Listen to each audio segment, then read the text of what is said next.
Hello, Virgo. Welcome to the Plaid Sheep Oracle. Oh, your reading is so good. So, the deck that you wanted to begin with is this Artist's Way Creativity card deck by Julia Cameron. If you don't know the Artist's Way, go Google it. It's a manifesto, really, about living a creative life. And it comes from the perspective of of what we would think of traditionally as a creator. Julia Cameron is a writer and a screenplay writer. And that, that is her perspective, but it's broader than that. It really is about, imbuing your life with creativity. But I think, Virgo, that in your case, there is something in particular.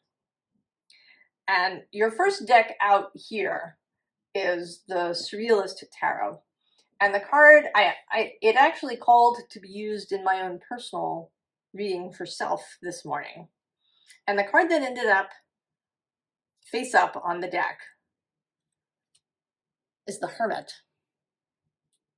And this card wanted to just be taken. It's kind of not part of the line of the rest of its cards. It's an over card, if you will. It is the theme, and it is both you, Virgo. The Hermit is Virgo's card traditionally, but also there's this sense of something hatching. Both that the Hermit himself seems to have just come out of an egg, and then he's got this egg with a giant eye in it. Eggs figure into this deck in other places. The Ace of Pentacles, which actually didn't come out, interestingly, has a giant egg breaking open. So there's something that you are being called to create. I don't know what it is. And I want to say that it isn't just, not just, but that it isn't a kind of overarching, creating a beautiful life kind of thing. That there is something specific. That either it is a piece of art in some way, a painting, a novel, a piece of music, or it could be a business or a project of some kind in that way. If it is in more of a life way, it's some particular aspect of life. It could be, certainly here with the Hermit, your spiritual life. And really kind of focusing on that. Making that the primary thing. Right? Just as this card is kind of coming out, whatever this is, it wants to be the priority, to be at front of the line, to be the thing. And perhaps this is really calling to you, and maybe you've been putting it off or thinking up objections, perhaps. So the card that came out as the chosen card is Daily Action. And it says, take one small daily action instead of indulging in the big questions.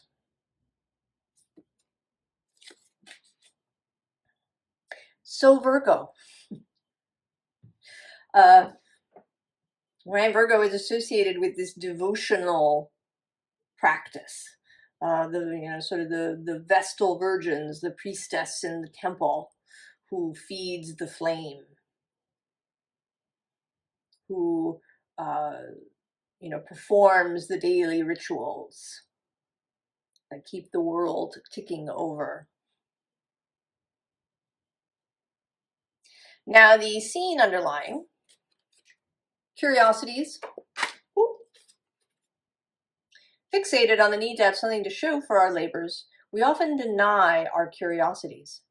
Every time we do this, we are blocked. And so maybe the block is the need to have something to show, to have, I don't know, 100 pages written or whatever it is. Write 100 good words a day.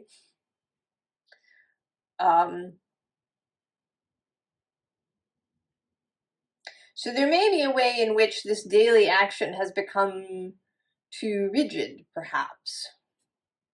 And you're feeling a little trapped, feeling a little, right? You feel blocked. Now, interestingly, I'm seeing now the card underneath this is the air we breathe. And that says creativity is oxygen for our souls.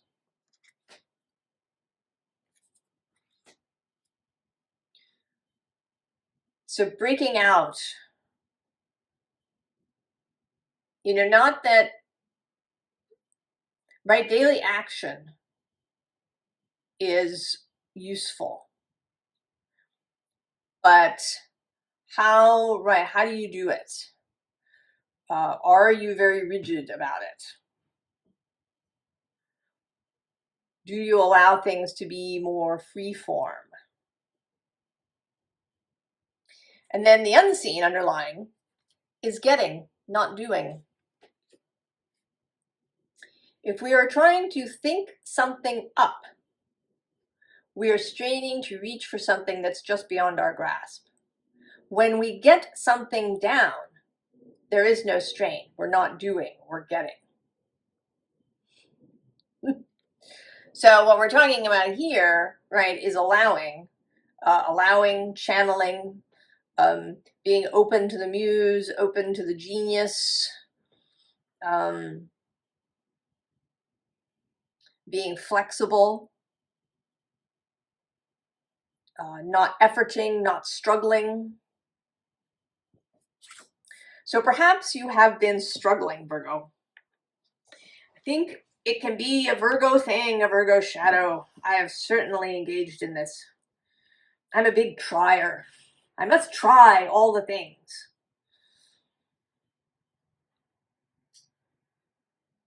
Right? There must be something outside that can help.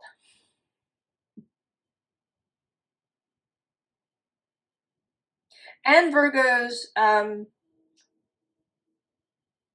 the other Virgo thing is to be very particular about things.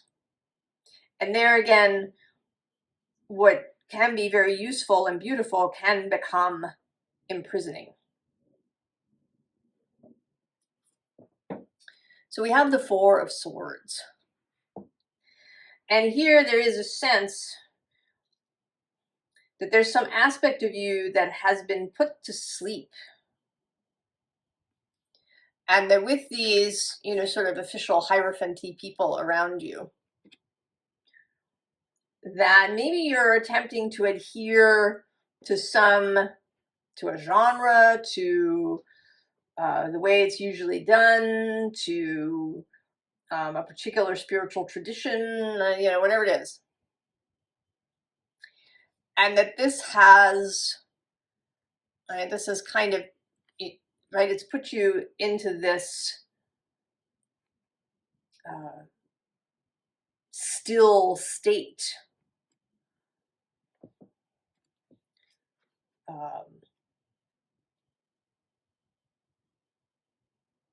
And your heart, right, is projecting this rose up here.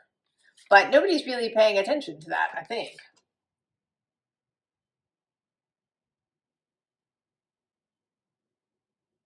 Right? There's a comatose feeling here.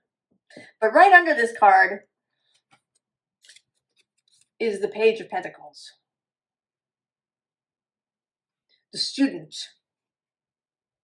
The one who's willing to learn, who's maybe willing to, you know, do things not, right? You have, you know, your limbs and stuff for different parts, and here they've kind of been rearranged, and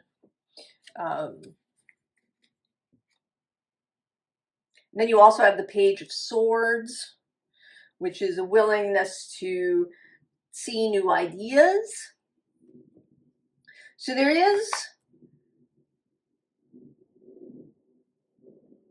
is movement that wants to happen.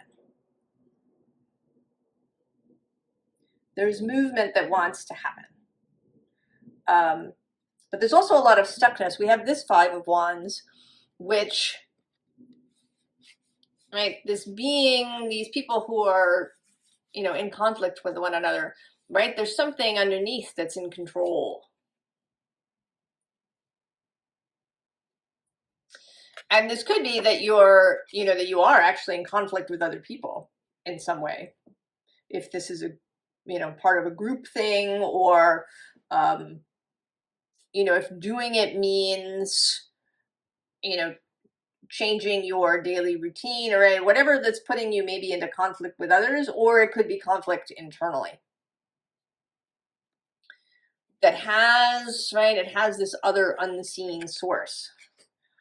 And then we also have the Nine of Swords, that place of anxiety and waking up in the night worrying. And again, there's this rose, but, right, it is unseen.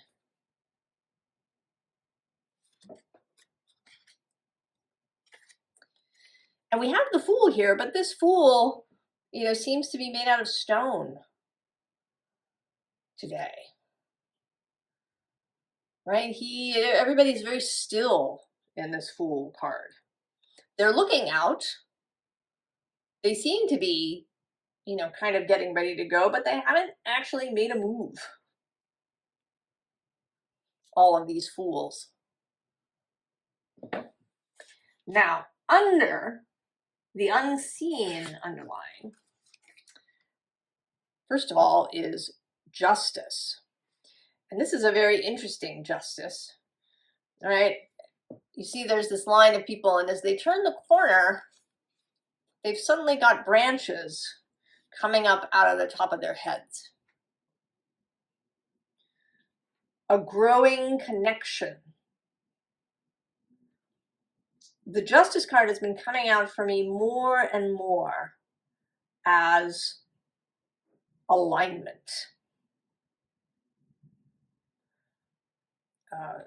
Belief, vibration, understanding, knowing, heart, all of that stuff in alignment with the life force.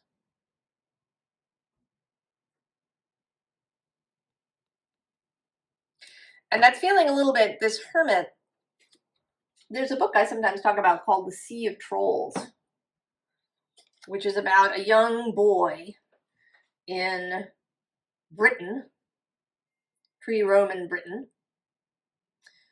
who gets captured by Vikings, and he goes on an adventure. And he's learning to be a bard at this time.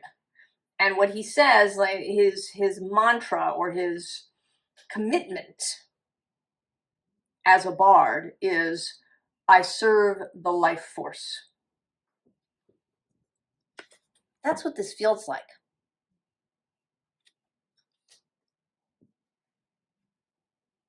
And so this Justice card is, right, coming into alignment with that, coming into right relationship with the life force. And then next to Justice is the Hanged Man. So also the ability to see things from this other perspective. Interestingly, this bard hero, whose name is Jack, he meets a sort of a young Viking girl, and some of their adventure is together, and they do encounter Mimir's Well, which is part of this Odin Yggdrasil story. I don't know, maybe you should go read The Sea of Trolls. It's a really great book. Young adult fantasy.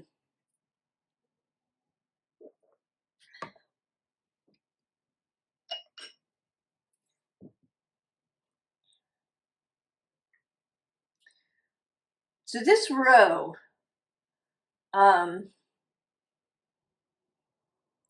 is kind of about reaching that justice, because she comes out here at the end.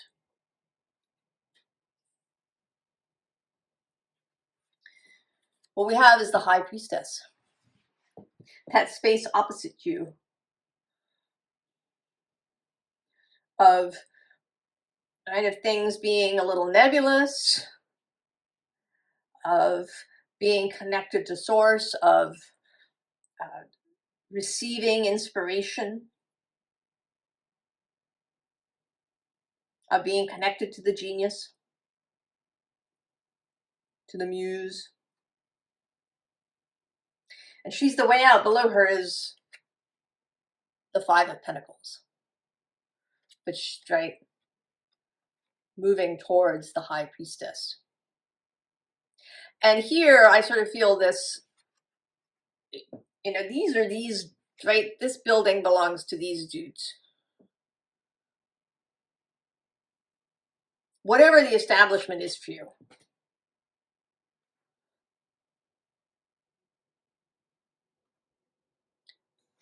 Heading to the High Priestess, right?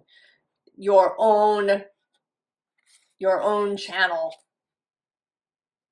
And below them is Temperance. Now this whole row is like filled with major arcana, pretty much, except for this one card, Two of Cups. It's all about love, and it's very personal love. I believe that our creative works, our projects, our right, these, whatever it is that we create in the world, has its own life, its own consciousness.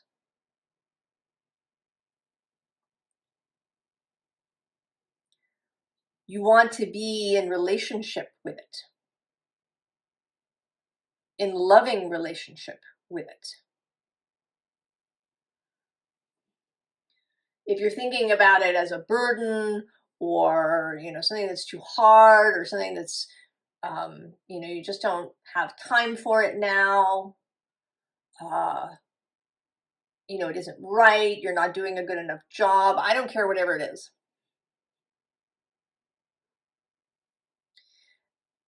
That's kind of othering the thing, right? It's not being in relationship with it, in loving relationship with it.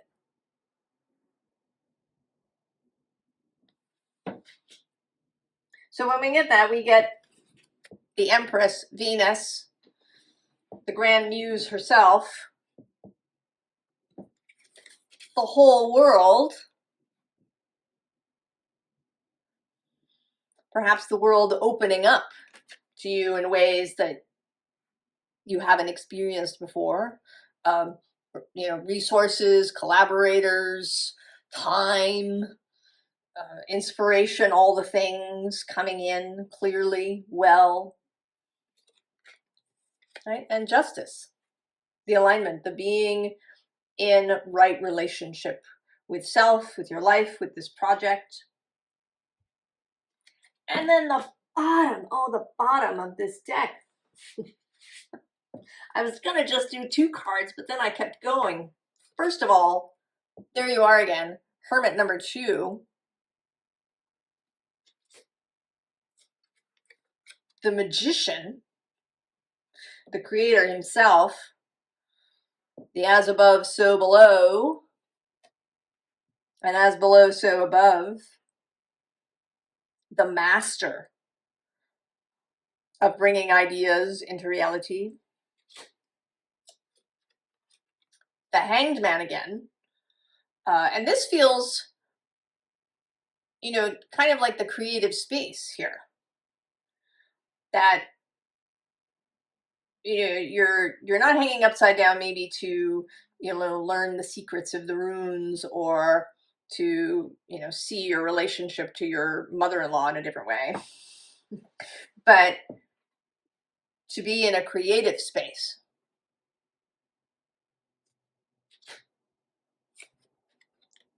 Then the Queen of Wands, the Queen of Inspiration, the Queen of Passion, the Queen of following your heart. And if that was not enough, the Sun.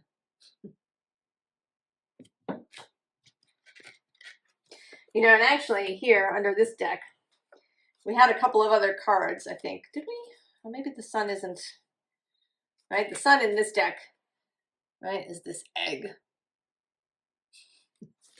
Right? It's the egg.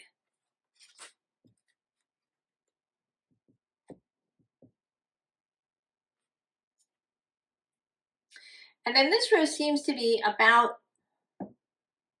a kind of a bigger picture. That all of this, you know, while whatever this is, whatever this creation is very important. It's your love, the beloved. There is beyond it an even bigger picture. First of all, of joy, and right below that, transformation, and below that, new beginnings. And then the bottom of the deck, renewal. And actually, I didn't look, but now I'm going to look. Oh, right, beauty, growth, prosperity. I'm going to stop there. Wisdom, miracles, and love. You know, nothing is ever just what it is. Just as, you know, everything that you encounter is relevant in some way. I mean, it might only have a little tiny relevance. It might not be some big, massive synchronicity, or, you know, it might not have giant meaning. It might be some little tiny thing. But it has relevance to you and to how you're moving through the world and how you're interacting with other people.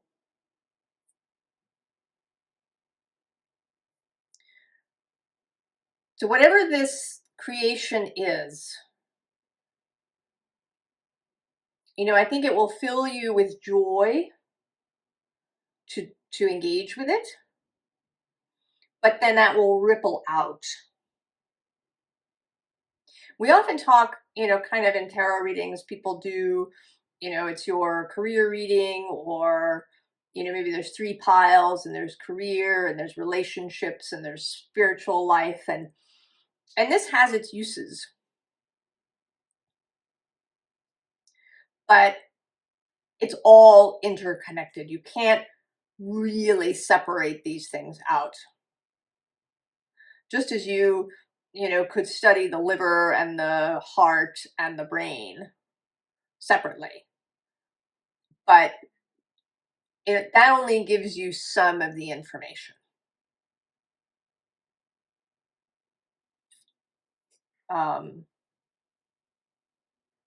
You know, there's a book about the heart by a German heart surgeon. I'll try to remember to put the title of it in the description notes, because it's a really great book. And he talks about how he's always really sad to see pictures of the heart, because it's just, right, it's just the heart itself. whereas he sees the heart as the whole network, right? All of the blood vessels, the whole circulatory system. That it's, you know, that to just see the heart is to like only see the trunk of the tree and not see the whole crown and then the roots.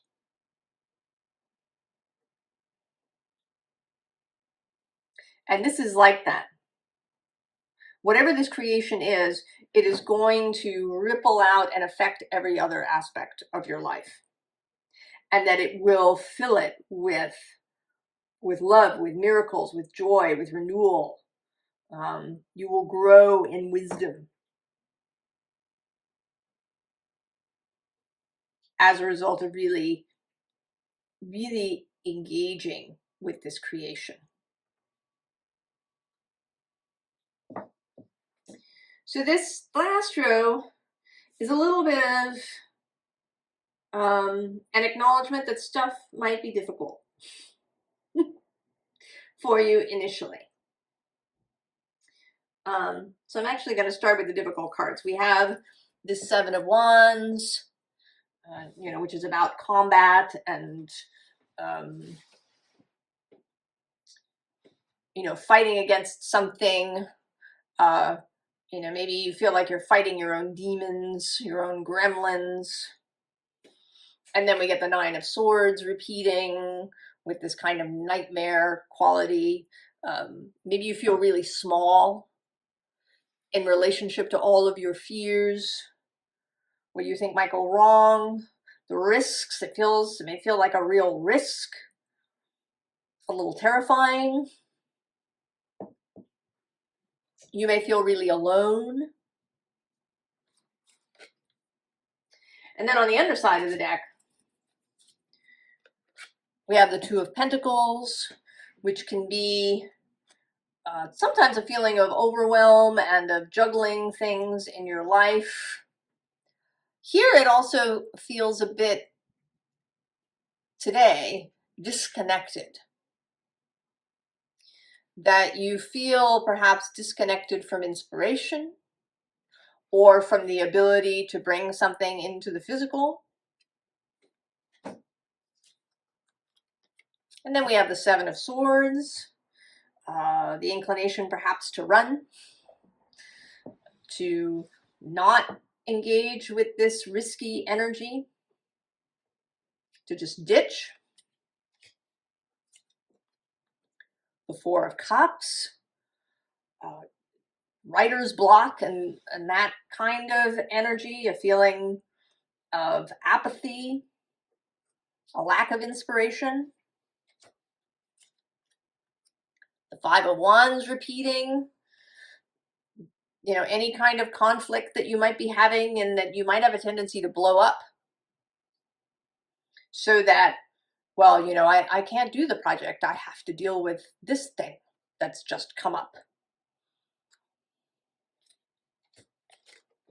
And the Five of Pentacles. Lack of all kinds. The lack of resources, lack of support, all of the lacks. And maybe a feeling of being out in the cold, not being allowed, right? It's, you know, having to leave the establishment, and that feels scary.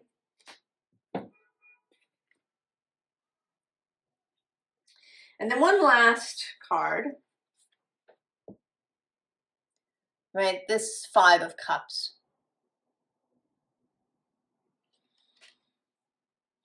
This very turned inward, and not in a, you know, the Hermit actually. We often say that the Hermit is about turning inward, and there is some of that. There is a self-knowledge aspect. You do get to know yourself, but it's also about being in touch with the divine. Hermits and anchorites left society in order to clear the signal.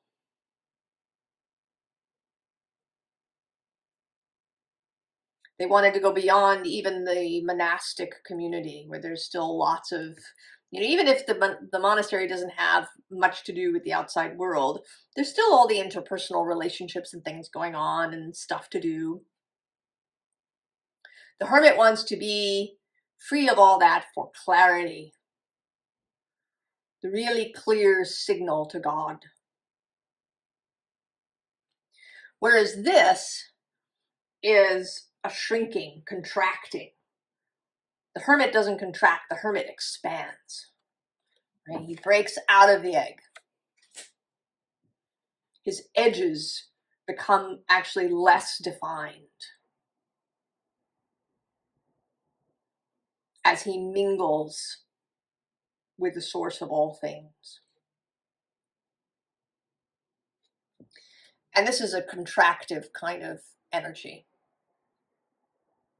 And actually, I've been doing this lately. I don't know. Going to look for the hermit. Below him is the Ace of Pentacles.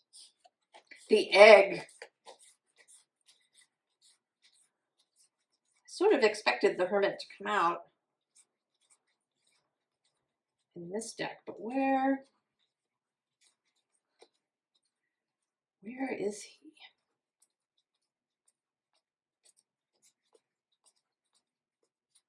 Ah, of course. Of course. Between death and the Hanged Man.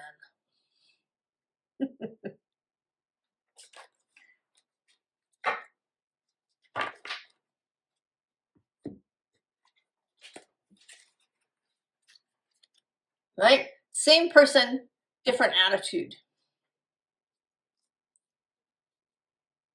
But there is a willingness to transform, to have something die. We talk about death in the tarot as though it's about rebirth, but something has to die first. That death must happen first.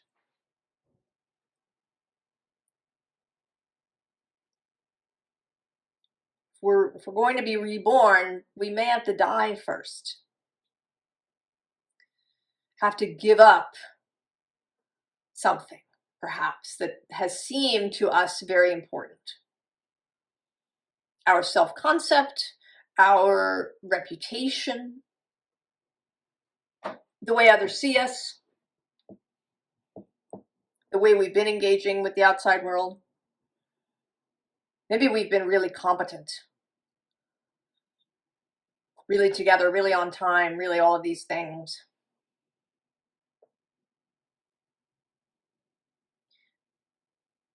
And we're afraid that if we really dive into this, that we're going to lose some of that. And maybe we will, and maybe we'll discover that we never needed it.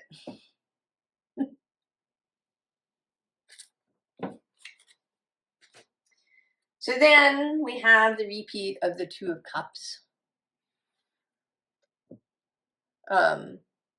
In a very tender Two of Cups. You and your creation. Finding tenderness with one another.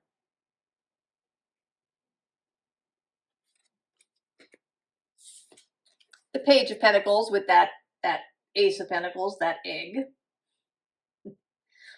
The student, the novice, the fresh eyes. And almost conversely, this King of Swords. Personal authority, clarity, knowing that this is right for you. That you have the authority, the personal will, the knowledge that this is the right thing.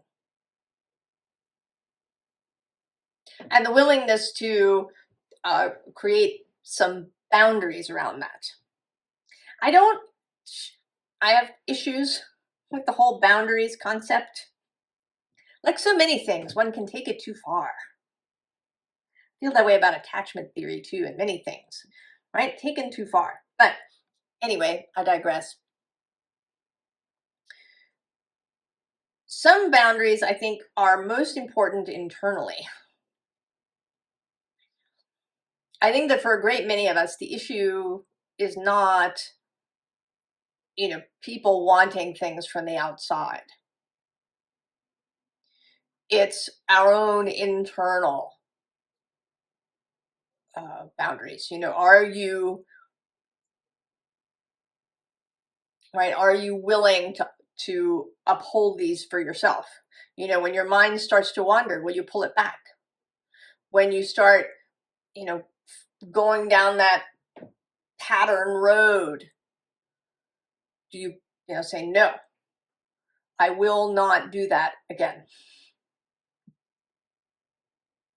And you do it with love and with compassion, but with firmness.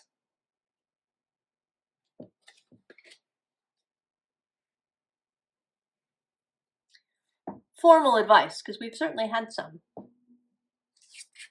The unicorn, of course. Be the magic, Virgo. Be the magic. Be the unicorn.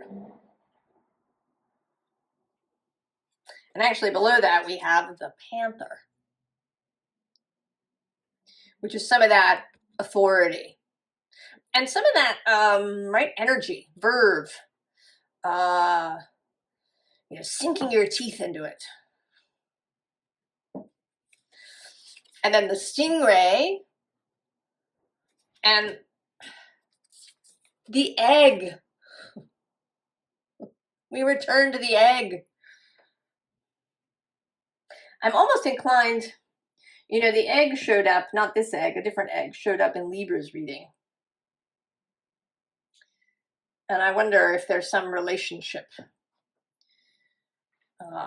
with the eggs. But, it was a completely different message, sort of. Although they also had this sense that there's more than meets the eye, which has also been coming up as a theme.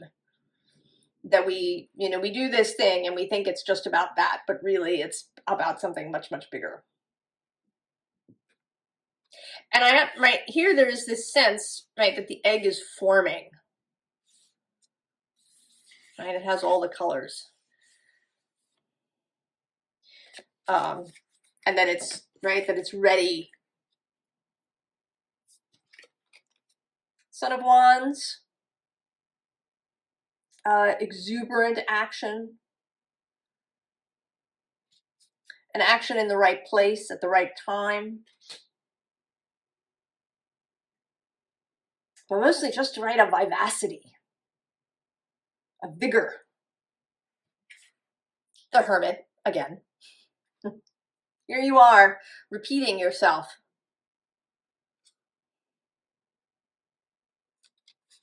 Right? Carrying your own light. And with this Hermit in particular, definitely taking care of yourself. Taking care of your space, your home, the area around you. I was chatting this morning with a friend of mine who had a big winter solstice party yesterday. I was a little sad. She lives far away, so I couldn't go. But she was saying that she, she does energetic work beforehand so that energies that, maybe will cause trouble or that aren't in alignment with this festive, celebration of the returning light that she's having aren't going to cross into her space.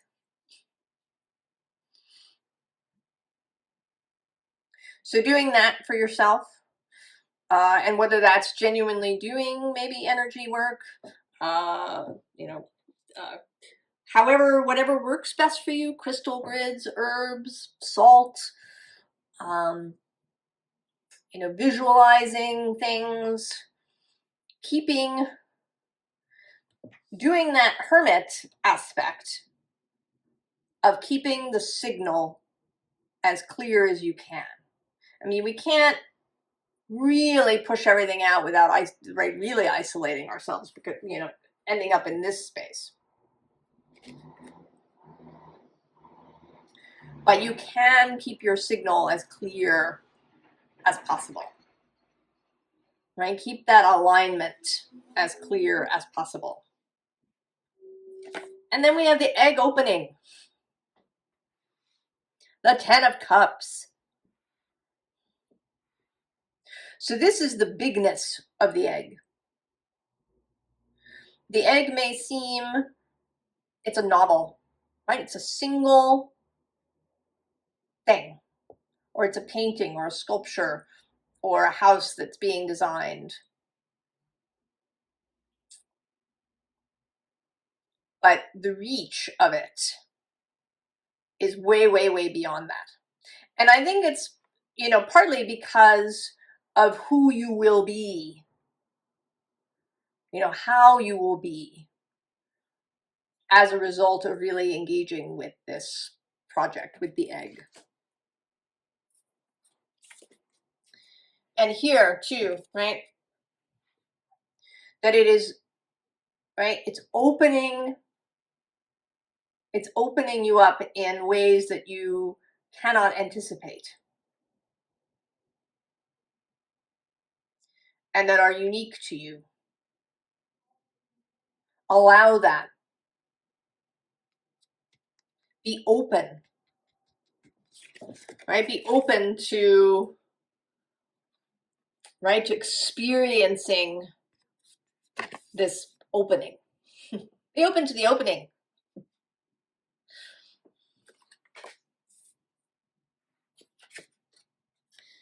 And then the Mother of Cups, the Queen of Cups.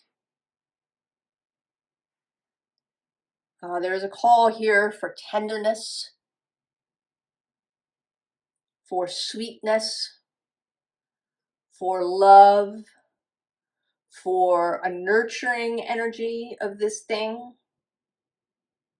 And it reminds me of something that John O'Donohue, the writer, says about your soul. That if you allow it, your soul will mind your life. Right? That your soul will care for your life. And there's something here about the mutuality of this with you and your creation.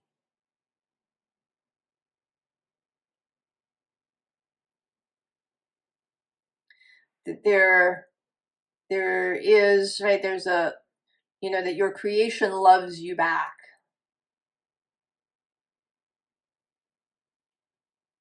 You bring it into being, into life, and it changes you, transforms you, opens you up.